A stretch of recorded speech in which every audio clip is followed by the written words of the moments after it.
Limang hinihinalang mga tulak ng ilegal na droga ang naaresto ng salakayin ng mga otoridad.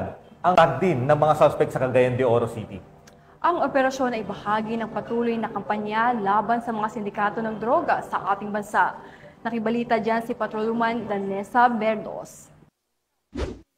5 individual ang naresto sa isang drug den sa sinakawang joint bypass operation ng Philippine Drug Enforcement Unit Agency 10, Regional Special Enforcement Team at Cagayan de Oro Police Office, Police Station 4 sa Barangay Bayabas, Cagayan de Oro City, Misamis Oriental. Kinilala ang mga suspect na si Ana alias Gigi, 43 anyos at isang suspected drug den maintainer alias Joaquin, 59 na taong gulang, kilalang maintainer ng drug den alias Enchong, 22 taong gulang, alias Chongchong, 25 taong gulang, at alias Rhodes, 18 na taong gulang at mga residente ng nasabing lugar. Sa ikinasang joint bypass operation ng Philippine Drug Enforcement Agency 10, Regional Special Enforcement Team at Cagayan de Oro Police Office Police Station 4 ay matagumpay na naaresto ang mga sospek at pagkakadismantalya ng naturang drug den. Sa operasyon ay nakumpiska ang mga pakete ng hinihinalang shabu na may street value na 40,800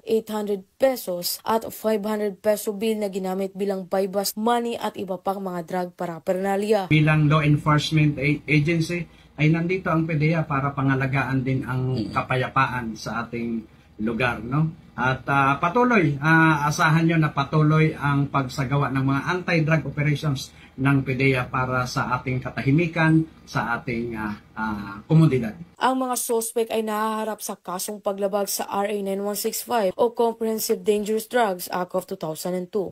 Mula dito sa Police Regional Office 10, ako ang inyong Police News Network Correspondent Patrolwoman Danessa Berdos, alagad ng batas taga-taguyod ng Balitang Pulis.